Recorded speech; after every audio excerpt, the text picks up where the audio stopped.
আছো দাদা বলো? আমি খুব ভালো আছি, মানে ভালো আছি বলবো না, হঠাৎ করে মনে পড়লো আবার ঘটনাটা, সেই জন্য বলবো ভালো নেই। কিন্তু বলে না, শো মাস্ট গো অন।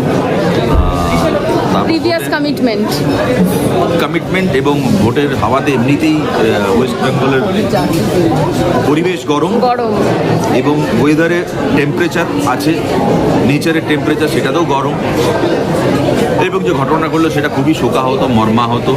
এবং আমি ওর সঙ্গে কাজ করেছি রাহুলের সঙ্গে, এবং এরকম একটা পড়াশুনো জানা একটা মানে যে কোনো লোক পড়াশুনো জানা বলে নয়, মানে এরকম একটা অকাল মৃত্যুকে আমি কিছুতেই মেনে নিতে পারছি না। আমি মানে জাস্ট যখনই ভাবি তখনই আমার মনে হয়, মানে প্রথমবার আমি বসে বসে আমার চোখ দিয়ে অটোমেটিক্যালি জল পড়েছে, আমি চট করে কাঁদি না খবরটা শোনার পর। একটা স্ক্রিপ্ট পড়ছিলাম, স্ক্রিপ্টটা পড়তে বললাম, আমি খুব কাছেই থাকি তবু আমি যেতে পারিনি, মানে আমি ওটা নিতে পারবো না।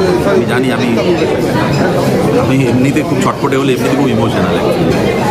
তো যাই হোক, তুমি তো দুদিকেই কাজ করো, মানে টলিগঞ্জেও কাজ করছো, মুম্বাইতেও কাজ করো, তোমার মানে এক্সপিরিয়েন্স দুদিকেই ভালো।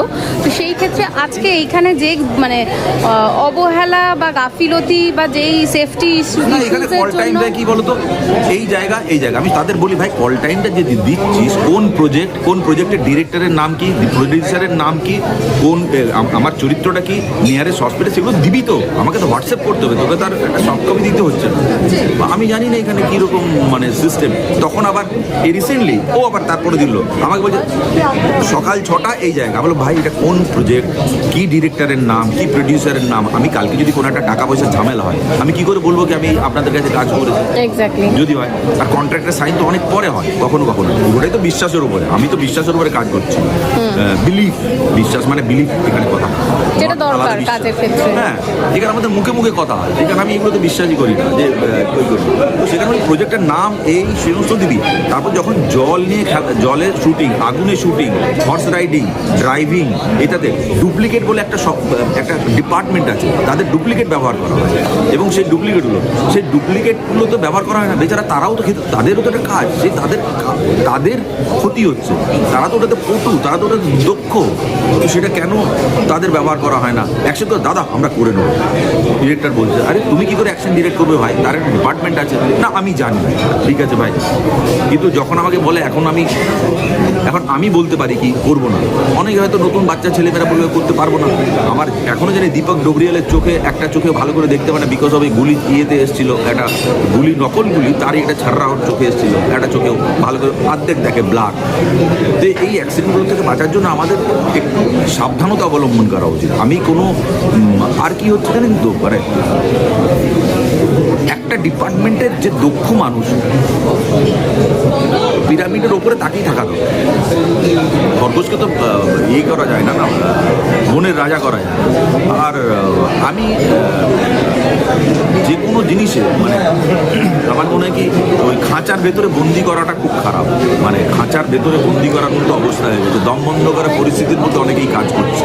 এবং এখানে শুধু অ্যাক্টার নয়, যেটা বললাম, একটা মেকআপ করছে, একটা কস্টিউমের লোক আছে, একটা জার্নালিস্ট আছে, একটা রিফ্লেক্টার ধরে আছে, প্রত্যেকেরই জন্য আগুনের যদি কোনো শট হয়, এই শট হয়, এই শট হয়, মানে ইটস ভেরি ভেরি রিস্কি। আর আমাদের তো রিস্কি আছে, আজকে আমার যদি একটা হাত চলে যাবে, কালকে কাজই পাবো না। কালকে একটা মেকআপ ম্যানের যদি একটা হাত চলে যায়, শুনতে না পায়, তাকে নেবে না। একটা যে সাউন্ড করছে তাকে, তো আমাদের তো কাজ হচ্ছে যদি এই কাজের মধ্যে সাবধানতা প্রযোজক বা যিনি ম্যানেজার বা যারা এটা দায়িত্ব আছে তারা যদি পালন না করেন, তাহলে তো মুশকিল, যে কোনো সময় যে কোনো কারো কিছু যে কোনো কিছু হয়ে যাবে। এবং এই যে ইনসিকিউর মানে এই যে সেফটি মানে জন্য সেফটি ইস্যুর জন্য যে প্রবলেমটা হলো রাহুলদার সাথে, এবং এখন সেটা নিয়ে মানে বিভিন্ন ধরনের কথাবার্তা উঠছে, এবং অগণিত কথাবার্তা, মানে যেটার সাথে একজনের সাথে আরেকজনের কোনো মিল নেই, যে কী কারণে হয়েছে না হয়েছে, মানে পুরোপুরি গাফিলতি বোঝা যাচ্ছে। এই যে অসঙ্গতি কথার মধ্যে, সেটা নিয়ে তুমি কি বলবে? না, আমি ফেলুদা নই, বুমকে শোনো, আমি এটার ব্যাপারে বুঝতে পারবো না। আমি যেহেতু মুম্বাইতে বেশি কাজ করি, এখানে কাজ করছি, রিসেন্টলি পরপর রিলিজ হচ্ছে, কাজগুলো তো আলাদা আলাদা সময় করেছি। তো আমি সত্যি এই ব্যাপারটার মধ্যে কীভাবে সিস্টেমটা কাজ করে আমি অতটা বোধগম্য নই। আমি চিনি সবাইকে, মানে আমি সত্যি কথা বলছি কি এই যে স্বরূপ বিশ্বাস, ওনার সঙ্গে একবারই জীবনে দেখা, এই যে আর্টিস্ট ফোরাম মিটিং একবারই গেছিলাম, দুবার গেছিলাম ওই জমা করতে, অনেক পরে। আমার তো সেন্টার কার্ড আছে, ওটাতেও কাজ করতে পারতাম। আর শান্তিদা অ্যাজ অ্যান অ্যাক্টার ওনার সঙ্গে কথা। আমি এই সমস্ত ব্যাপারের মধ্যে নেই। একটা ব্লাড ডোনেশন শিবির না, একটা কি যেন পরীক্ষা শিবির হতো, সেখানে আমি গেছিলাম বলে হঠাৎ করে দেখলাম তো গেছিলাম। আমি বাকি এটার ব্যাপারে আমি ওয়াকিবহাল না, সত্যি বলছি। আমার মানে বলার জায়গা থাকলে আমি বলতাম, কিন্তু আমি বলতে পারি এটা এই পুরো ব্যাপারটা একটু শোকা হতো মর্মাত, মানে এই ব্যাপারটা মেনে নেওয়া যায়। এবং বাকি যারা এখানে পুরনো আছেন বা এ আছেন তারা বলবেন যে কীভাবে এটা সলিউশন করা যায়। আমি যদি থাকতাম তাহলে সত্যি আমি তাহলে বলতাম এই তো ভোট হলো, আমার কাছে কোনো মেসেজও আসেনি যে ভোট আছে আর্টিস্ট ফেডারেশন। তারপর আমি একজন টাকা চাওয়ার জন্য ফোন করি, আমি ভোটটা জানতে পারলাম না কেন, করে দাদা অন্য হোয়াটসঅ্যাপ বলছি। আচ্ছা, মানে আমি ভোটটা জানতেই পারলাম না। আমার এটা তো কোনো আক্ষেপ নেই, আমি ভোট দিয়ে কাউকে রাজা করতে চাই না, কাউকে আমি সোজাও করতে চাই না, কাউকে ভিখারিও করতে চাই না, আমার ওটাতে কোনো যায় আসে না। বাট ঠিক আছে, যারা সব টপ পোস্টে রয়েছেন এবং যারা এখানে ইন্ডাস্ট্রিকে বাঁচিয়ে রেখেছেন, আমার মনে হয় তাঁরা ভালো বলতে পারবেন।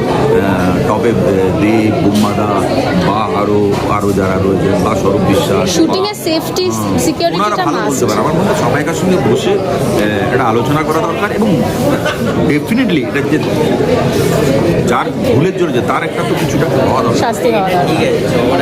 আমি জানি না কি একটা কোনোভাবে তো আমার মনে হয় কিছু একটা